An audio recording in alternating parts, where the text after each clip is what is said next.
बे बड'फानि जायनाखि 32थि रुंसारि सान बेखौ जे दिनै बिटिसि सरकारा फालिबाय आरो बे फालिनायाव जे बयबो दिनै आफादफ्रा ज' जादों।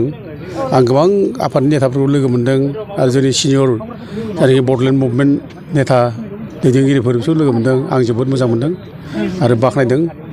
आरो जोङो बड'फानि जायनाखि फिल'सफि बिनि फिल'सफिजों जों अरायबो गोख्रोङै जों आवगायलांनांगोन।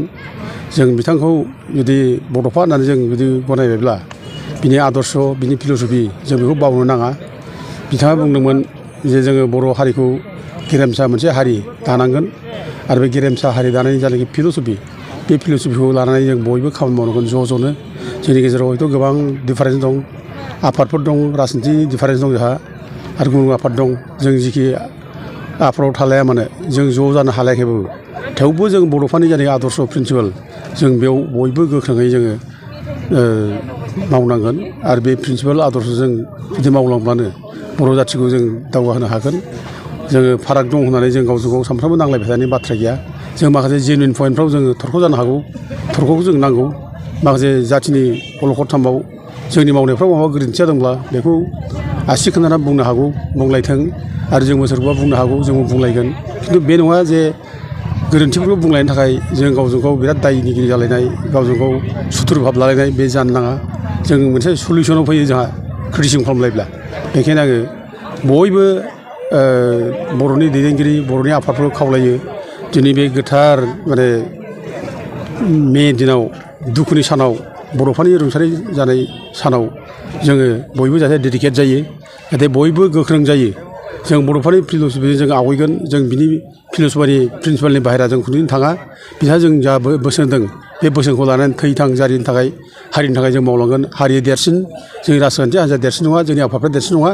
जोङो हारिनि बाथ्राखौ जों सिन्था खालामनानै जुदि खामानि मावोब्ला जोंल' आफादल' खालामबाय थानानै जेबो जानाय नङा। बेखायनो हारिनि अलखद टाइमाव जोङो जाहाथे बयबो बड'फानि फिल'सफिजों जों जाहाथे गाबथायो, मावो, हारिखौ देरसिन सानना लायो। आं बेखौनो दिनै बयबो रायजो राजाखौ बे बड'फानि मांखरसालिनिफ्राय खावलायहरो। सोरबा बड'फाया जे मोनसे मोन्थोरजों खामानि मावोमोन, थां आरो थांनानै थानो हो, बे मोन्थोर जोङो बड'फाया बेखौ बुंलांदों थां आरो थांनो हो। बै समाव गिलु बालु मोनसे बर'फोरनि सायाव नाख्रेबनाय, नासयनाय बे समाव दंमोन। जोङो थांनानै थानायनि अधिकार गैयि बायदि जोंखौ खालामदोंमोन। बे जाथिया मुगैथाव जाथि, ट्राइबेल जाथि, बर' जाथिया जोंखौ सै लै खालामोमोन। जों मालाय हारिनि गोजौ थाखोनि मानसिनि खाथियाव थांब्लानो जोंहा सुवा गोनां जायोमोन। जोंखौ थाजाबबोआमोन, जाजाबबोआमोन। सोरनिबा न'आव थाङोब्ला जोङो न' लिरनानै फैनो गोनां जायोमोन। हस्टेलफ्राव जोङो लेखा फरायब्ला हस्टेलाव थाहोफायामोन। बड'फा उपेन्द्र ब्रह्मआबो बड'लेण्ड जेब्ला इउनिभारसिटि फरायो बे समाव गुवाहाटि इउनिभारसिटिनिफ्राय थफ्ला थफ्लि गारहरनाय होखारजादों। दा बे हिसाबै बड'फाया बुंलांदों थां आरो थांना हो, जोंखौ थांना हो, नोंसोरबो थांनानै था। जों डिगनिफाइड जाथि हिसाबै जों थांनानै थानो लुबैयो। बे बाथ्राखौ बिथाङा बुंदों।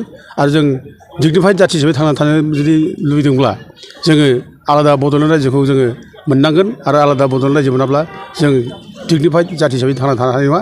मानोना जोंखौ गुबुन हारिफ्रा सै लै खालामो, जोंखौ गाज्रि बेबहार खालामो, जोंखौ मुगैयो।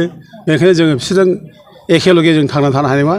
जोंनो आलादा मोनसे हादोर नांगोन, आलादा रायजो नांगोन। बे बाथ्राखौ बड'फा बुंलांदों। आरो जोङो आलादा रायजो मोनब्लासो जोङो सुख गोजोन रायजो जानो हागोन। खुनुदिन जोङो गुबुन हारिजों जुदि ज' जाफानांगौब्ला जोङो सान्थि थांनानै थानो हानाय नङा, सान्थि रायजो मोननाय नङा।